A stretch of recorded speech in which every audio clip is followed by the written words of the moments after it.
দর্শক, পানি বাড়ার আরো খবর জানাতে সুনামগঞ্জ থেকে আর জুয়েল আমাদের সাথে যোগ দিয়েছেন। জুয়েল, দেখতে পাচ্ছি চারদিকে জলাবদ্ধতা, মানুষের আসলে কতটা কষ্ট হচ্ছে ঈদের আমেজে?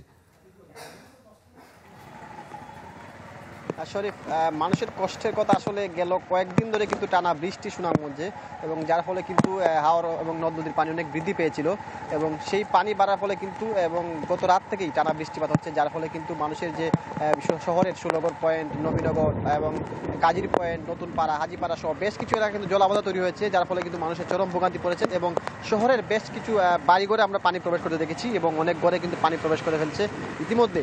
যেহেতু পানি এখনো বৃদ্ধি অব্যাহত আছে এবং সুরমা নদীর পানি কিন্তু বিপদসীমার কাছাকাছি অবস্থান করছে, এবং পানি নির্ভর কর্মকর্তারা জানিয়েছেন যে আরও দুদিন বৃষ্টিপাত অব্যাহত আছে এবং থাকবে। এবং কিছুক্ষণ আগেই কিন্তু সুনামগঞ্জ জেলা প্রশাসন কার্যালয়ে এই যে আকস্মিক যে বন্যা সুনামগঞ্জে পানি বৃদ্ধি হয়েছে সেটির জন্য একটি জরুরি সভা ডেকেছেন, এবং তারা বলছেন যে বন্যা মোকাবেলা সব ধরনের প্রস্তুতি নিয়ে রেখেছেন। যেহেতু বৃষ্টিপাত আছে এবং পানি বাড়ছে, সেই কারণে সবাইকে সতর্ক থাকতে বলা হয়েছে, এবং প্রচুর বৃষ্টিপাত হচ্ছে সুনামগঞ্জে। কিন্তু এবছর সারা দেশের চেয়ে সব রেকর্ড পরিমাণ বৃষ্টিপাত হয়েছে। আজকে 24 ঘন্টায় 332 মিলিমিটার বৃষ্টিপাত রেকর্ড করা হয়েছে, এবং এই বৃষ্টিপাত কিন্তু সুনামগঞ্জে বন্যার একটা ভয়ের কারণ, এবং বৃষ্টিপাত অব্যাহত থাকলে পানি কিন্তু বাড়তেই থাকবে এবং মানুষের ভোগান্তিও বাড়বে।